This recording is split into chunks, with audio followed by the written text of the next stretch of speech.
To say that Huawei is a big deal in the smartphone market is nothing short of an understatement, but despite the company's unquestionable international success, to say nothing of its recent market growth, it's been slow to use that momentum to create a strong US presence. That situation's beginning to change, at what feels like a glacial pace, and not just for the main Huawei name. The company's also turning the spotlight on some of its sub-brands, and today we're taking a look at the latest as it gets ready to make its US retail debut, the dual-camera equipped stylish Honor 8. In the box. Honor 8. USB Type-C to standard A cable. Fast charging adapter. Warranty card. SIM tool.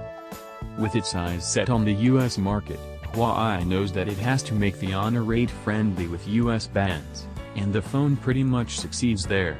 It doesn't go so far as to support Verizon and Sprint's CDMA weirdness, well, weird from an international perspective, anyway, but the Honor 8 does have good support for both AT&T and T-Mobile's networks, even going so far as to support voice over LTE for T-Mobile.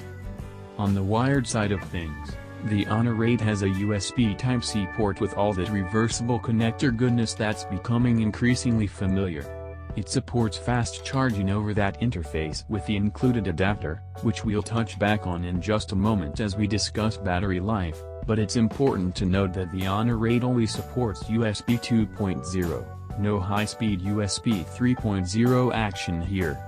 This is far from the first handset we've seen that does USB Type-C without 3.0, and while we're not particularly shocked to see the Honor 8 heading down that same path, we just wish it were easier to know what to expect from a phone's USB interface from the shape of its connector.